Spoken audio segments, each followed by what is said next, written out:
হে cutie, আজকে তোমাদের সাথে আমি সংক্রান্তির ভিডিও শেয়ার করব। হ্যাঁ জানি পয়লা বৈশাখ পার হয়ে গেছে, অক্ষয় তৃতীয়াও পার হয়ে গেছে। এখন আমি কোন হিসাবে এই ভিডিওটা শেয়ার করছি বা কি করব, আমার হাতে কোনো উপায় নেই। আমি জানি তোমরা একই কথা ভাববে এবং বলবেও যে আমি কি এতই বিজি থাকি নাকি যে একটা ভিডিও আমি এডিটিং করতে পারি না। অ্যাকচুয়ালি সত্যি অনেকই বেশি বিজি ছিলাম, যার জন্য আমি কোনো কিছুই করতে পারিনি এডিট। তো যারা যারা উপরে ঠেলে দিচ্ছ, ঠেলে দেওয়ার আগে প্লিজ ভিডিওটা একটু দেখে নাও। অনেক সময় বের করে অনেক কষ্ট করে এডিটিং করলাম। সংক্রান্তির দিন সকাল সকাল উঠে আমি স্নান টান করে নিয়েছিলাম। আমার ভাগ্নি পায়েল সে ওখানে হলুদ আর নিম পাতা বেটে দিয়েছিল। তারপরে স্নান টান সেরে আমি ফুলের মালা গাঁথলাম। ফুলটা অনেকই কম ছিল, তার জন্য একটু খাপছাড়া খাপছাড়া হয়েছে মালাটা। আর এখানে দেখো দিদি ভাইয়ের হাজবেন্ড মানে জ্যাম্বু এসছে।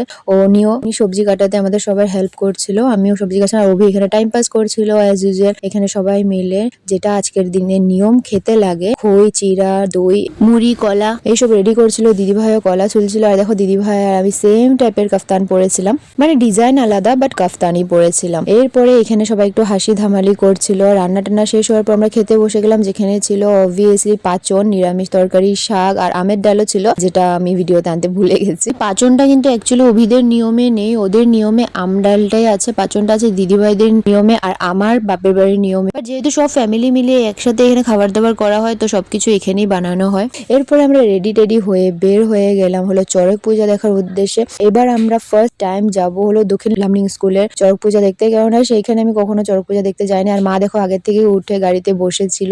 আমি আর দিদিভাই গেলাম, আমাদের সাথে সানিও ছিল, অভিও ছিল। তো আমরা ফার্স্ট টাইম এসেছিলাম এখানে চড়ক পূজাটা দেখতে। এখানে এসে দেখি যে এখানে দুইটা ঝুলানোর রশি বাঁধা ছিল, মানে আমাদের এখানে যেরকম চারটা থাকে না, এখানে দুটো ছিল। তো এখানে কি সুন্দর খেলা হচ্ছিল। অনেক কিছু আমি বুঝেছি, অনেক কিছু আমি বুঝিও নি। বেশিরভাগ আমি এখানে ছিলাম না, কয়েকটা মিনিটই ছিলাম, কেননা নিজের জায়গা না গেলে না মানে মনটা কিরকম আনচান আনচান করতে থাকে। তো আমরা চলে গেলাম এরপরে আমাদের স্কুলে, মানে বিএমবি স্কুলের মাঠে। এইখানে তো বস প্রত্যেকবার সেই লেভেলের ভিড় হয়, দেখতে পাচ্ছ এতটা ভিড়। এসেই দেখছি এখানে ডান্স শুরু হয়ে গেছে। এখানে এসে দেখি শিব পার্বতীর নাচ হচ্ছিল। আর এখানে এবারে যে শিবটা বানিয়েছে ফ্রেন্ডস, বহুতই ফানি, দেখতে পাচ্ছ অনেকে পেটলা ছিল, সবাই এই শিবটাকে দেখে হাসছিল। এটা শিব শিব না অসুর সত্যি কিছু বোঝা যাচ্ছিল না, মানে চোখগুলো পুরো ভূতের মতন ছিল, দেখা যাচ্ছে না ক্যামেরাতে, আমি বুঝতে পারছি। বাট যারা সামনে থেকে দেখেছে ওরা এগ্রি করবে নিশ্চয়ই।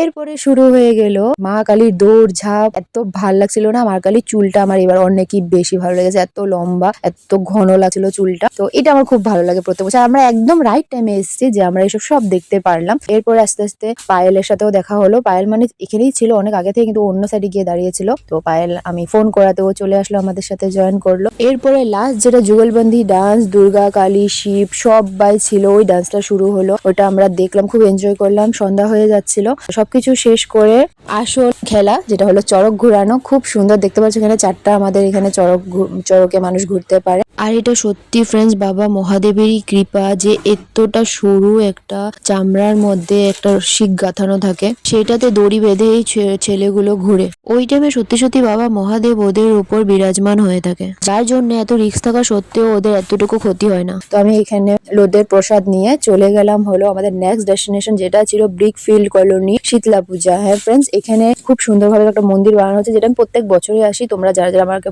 ফলো করো আগের থেকে ওরা জানো আমি এখানে প্রত্যেক বছর আসি। তো এখানে প্রায় অনেকটাই রং কমপ্লিট করা হয়ে গেছে, হোপফুলি এই বছরে শেষ হয়ে যাবে। আর আগামী বছর তোমাদেরকে আমি পুরো কমপ্লিট হিসাবে দেখাতে পারবো পুরোটা। এরপর আমরা খিচুড়ি প্রসাদ নিয়ে নিলাম সবাই। আর এরই সাথে আজকে আমার সংক্রান্তির ব্লগ এখানেই শেষ হলো, বাই।